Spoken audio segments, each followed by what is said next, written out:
Good morning, St. Andrews. I hope you enjoyed yesterday's sermon. If not, you can find it online.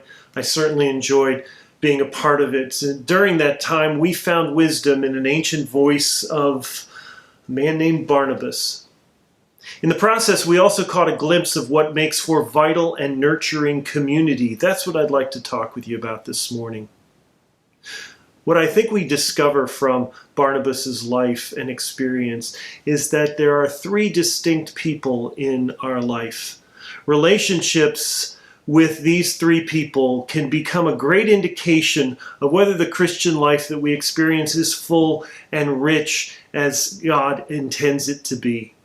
And so I'm going to ask you some questions. I invite you to take a piece of paper and write down what comes to your mind when I ask these questions.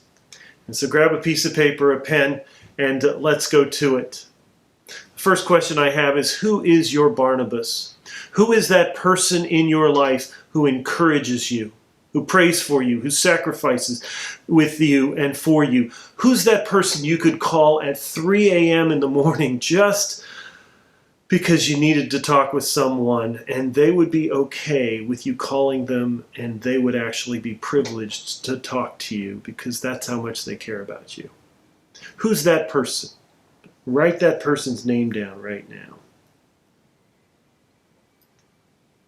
Secondly, who is the Paul in your life? Like Paul was in the book of Acts to Barnabas. Who urges you on? Who knows you well? Who knows the good stuff and the bad stuff? Who's got the goods on you and really knows all your weaknesses, all your warts, all your foibles, and yet loves you enough to tell you the truth even when the truth might hurt? Who's that person? Write that person's name down right now as well.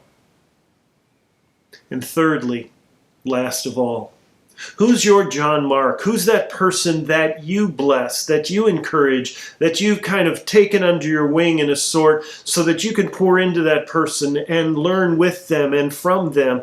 But most of all, you're giving to them. You're asking them, come along with me. Let me share some of the experiences I have. Who's that person? Write that person's name down right now. Now, if you look at your piece of paper and you have 3 different names on that paper, that's a great situation. But if you have 2 or 3 names that are the same person or a blank space on 1 or 2 or 3 of these, that's not the kind of community that God really wants you to have. We need to have people around us. Because after all, if you're looking for meaning in your life, what we do is important. But who we get to do it with, that's what makes life rich and rewarding. I hope you have that today. If not, I hope you join with me in praying for God to give you the kind of richness of community that you need in the days ahead. We need these friendships, and I hope they enrich your day today. God bless you. Have a great one.